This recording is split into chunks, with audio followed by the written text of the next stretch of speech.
Hello friends, Baijanti recipe में आपका स्वागत है। अभी माता की रानी के नवरात्रे के व्रत चल रहे होंगे। ऐसे में किसी न किसी का व्रत तो होगा ही।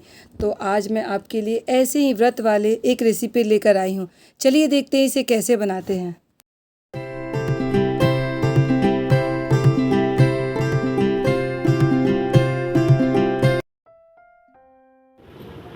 इसके लिए मैंने लगभग 200 ग्राम आलू लिए हैं। इसे मैंने अच्छे से बॉईल कर लिया है और इसके छिलके उतार लिए हैं। इस तरीके से आप छोटे बड़े कैसे भी आलू ले सकते हैं। और इतने ही लगभग मैंने सिंघाड़े के आटे लिए। आप इसकी जगह सवा का आटा या राजगिरे का आटा भी ले सकते हैं। चलिए सबसे पहले आलू को मैश कर लेते हैं। आप चाहे तो यहाँ पर एक ग्रेटर की सहायता से ग्रेट भी कर सकते हैं, पर दोनों चलेगा। इसे हम पहले अच्छी तरीके से मैश कर लेंगे।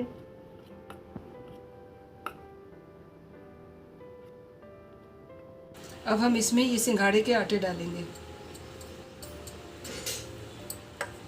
अब हम इसे थोड़ा चटपटा बनाने के लिए आधा चम्मच जीरे का पाउडर डालेंगे और 1/4 चम्मच काली मिर्च पाउडर डालेंगे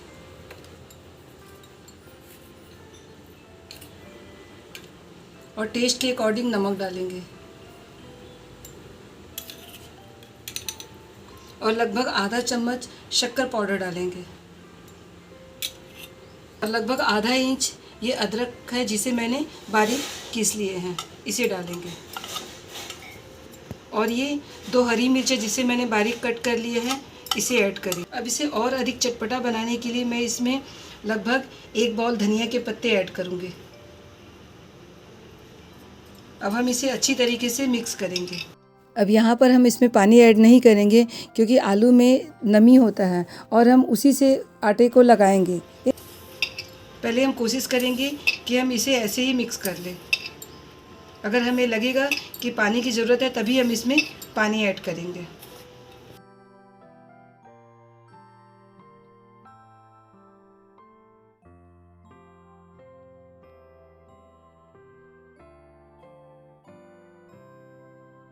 मैंने इसे आटे को अच्छी तरीके से लगा लिया है। यहाँ मुझे बिल्कुल भी पानी की ज़रूरत नहीं पड़ी। अच्छे से मेरे आटे लगकर तैयार हो गए हैं। यहाँ पर मैं इसमें आधा चम्मच घी डालूँगी जिससे आटा अच्छे से सॉफ्ट हो जाए और थोड़ा चिकना भी हो जाए।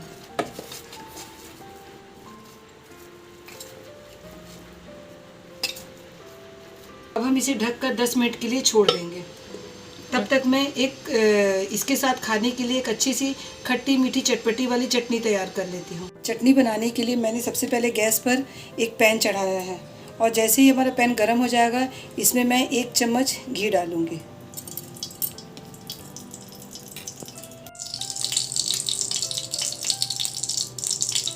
और जैसे ही घी गर्म हो जाएगा इसमें 1/4 चम्मच जीरा डालेंगे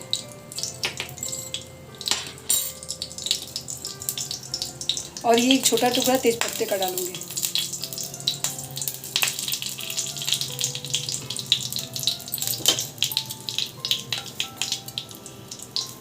अब जीरा और तेजपत्ता को पकने का इंतज़ार करेंगे। जैसे ही थोड़ा पक जाएगा तो मैंने ये लगभग 200 ग्राम टमाटर लिए, इसे इस तरीके से छोटे टुकड़े में कट कर लिया है। और जीरा थोड़ा पक चुका है। अब इसी स्टेज में मैं इसमें टमाटर को ऐड करूँगी।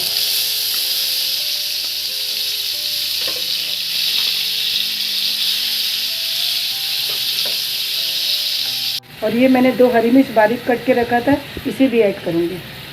आप चाहें तो इसे पहले भी डाल सकते थे, लेकिन मैंने पहले नहीं डाला क्योंकि इससे थोड़े छींटे उड़ने लगते। अब हमारा टमाटर अच्छे से गल जाए और जल्दी गल जाए इसके लिए मैंने ये व्रत वाले सेंधा नमक है, इसे अपने टेस्ट के अकॉर्डिंग डालेंगे। अब इन चीज़ों को अच्छे से मिक्स कर देंगे।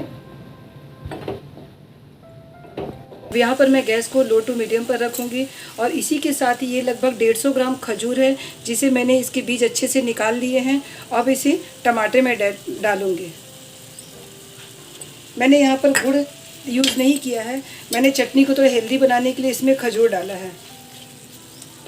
और ये अपने आप इसमें गल कर अच्छे से मिक्स हो जाएगा।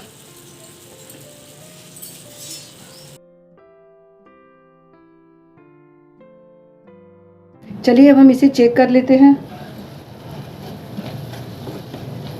इसे एक बार और अच्छी तरीके से मिक्स कर देते हैं। आप अगर नवरात्रि के 9 दिन के व्रत रखे हैं तो आप इस तरह की हेल्दी चटनी किसी भी नाश्ते या डिश के साथ खा सकते हैं।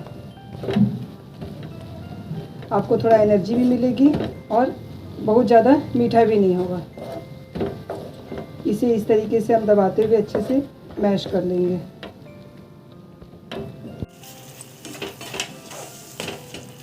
चलिए अभी अच्छे से खजूर हमारे मिले नहीं हैं।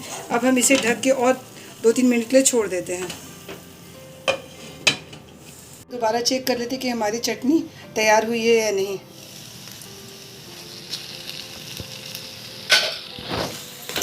देखिए हमारी चटनी कितनी अच्छी बनकर तैयार हो गई है।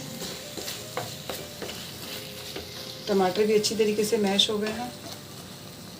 मैंने चटनी में कहीं भी पानी का यूज़ नहीं किया है। टमाटर में खुद के पानी होते हैं, मैंने उसी में चटनी को पकाया है। अगर आपको चटनी थोड़ी पतली खानी है तो आप थोड़ा सा पानी इसमें ऐड कर सकते हैं। आप चाहे तो इसमें थोड़ा सा किशमिश या थोड़ा सा भुना हुआ काजू डाल सकते हैं। मैंने यहाँ नहीं डाला है। अब गैस को बंद करते हैं और इसे सर्व करते हैं। चलिए हम अपने आटे को चेक करते हैं हमारा आटा कैसा है। देखिए हमारा आटा कितनी अच्छी तरीके से सेट हो चुका है। चलिए अब हम इसे बनाना शुरू करते हैं। इसके लिए हम एक चकला बेलन लेंगे और सबसे पहले इसमें हम थोड़े से सूखे आटे को डस्ट कर लेंगे ताकि हमारी ये लोई इसमें चिपके नहीं। और हम हाथ में भी थोड़े से सूखे आटे लगा लेंगे। आप चाहे तो यहाँ पर तेल या घी में भी बेल सकते हैं, लेकिन यहाँ मैंने सूखे आटे से ही, सिंघाड़े आटे से ही बनाया है।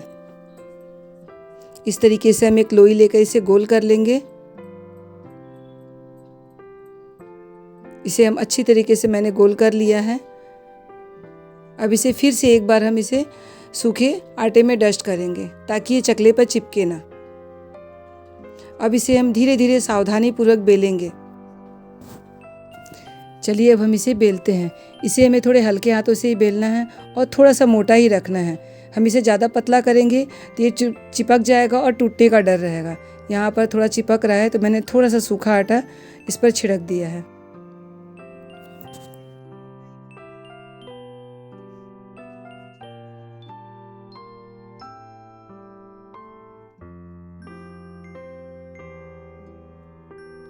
देखिए इस तरीके से मैंने इसे बेल लिया है।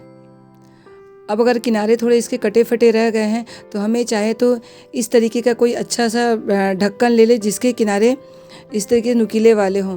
अब हम इससे बराबर सुंदर से आकार में इसे कट कर सकते हैं। देखिए मैंने इस तरीके से इसे काट दिया है और इसके जो किनारे निकले हैं इसे हम निकाल देंगे और इसे दूसरे लोई के साथ लेकर फिर से दूसरा पराठा बना लेंगे। देखिए कितने सुंदर मेरे आलू के पराठे बनकर तैयार हो गए हैं। चलिए अब हम इसे सेक लेते हैं। चलिए इसके लिए मैंने पहले से ही तवा को गैस पर गर्म होने के लिए रख दिया था और हम अपने पराठे को इसमें डालेंगे।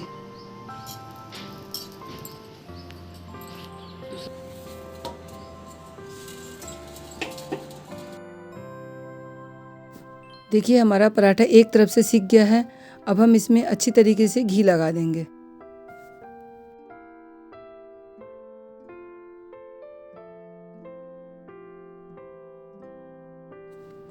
इस पराठे को बनाने में बहुत ज़्यादा समय नहीं लगता। ये 10 से 15 मिनट में बनकर तैयार हो जाता है। चलिए अब हम दूसरी तरफ से पलट के उधर भी घी लगा देते हैं।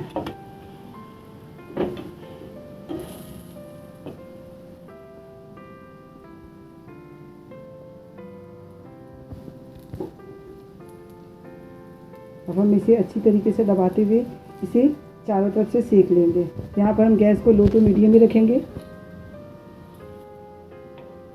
हम चाहे तो यहाँ एक और पराठा डाल सकें। हम इसके साइड में एक और पराठे डाल देंगे ताकि ये भी सिकता रहे। और हम इसे अच्छे से प्रेस करते हुए इसे अच्छे से पका लेंगे ताकि ये कहीं से भी कच्चा ना रहे। देखिए ये पराठा दिखने में कितना मज़ेदार दिख रहा है। आपको लग रहा होगा कि मैंने इसे सिंघाड़े आटे से बनाया है। आपको पता भी नहीं चलेगा क्योंकि इसका स्वाद इतना ही टेस्टी है कि आपको खाकर बहुत ही मज़ा आएगा। आप व्रत के अलावा इसे नॉर्मल भी खा सकते हैं क्योंकि ये हेल्दी भी बहुत है।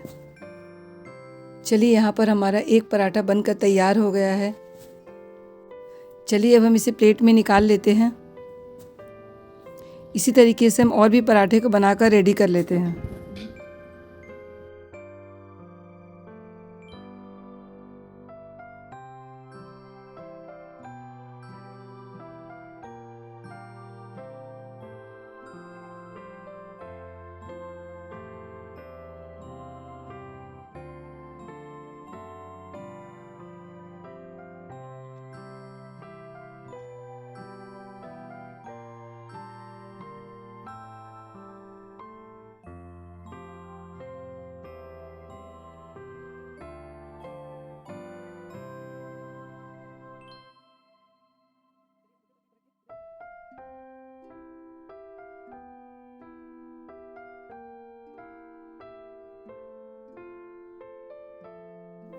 देखिए मेरी व्रत वाली थाली तैयार हो गई है।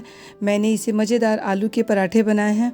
इसे मैंने दही, टमाटर की चटनी और थोड़े से सैलेड के साथ इसे सर्व किया है।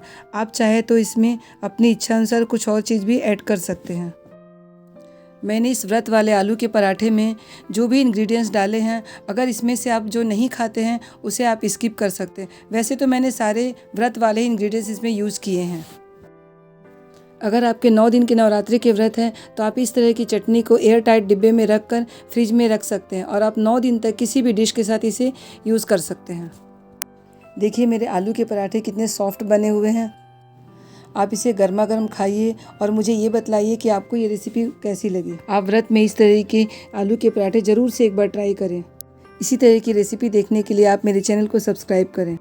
चलिए मिलते हैं अगली रेसिपी के साथ।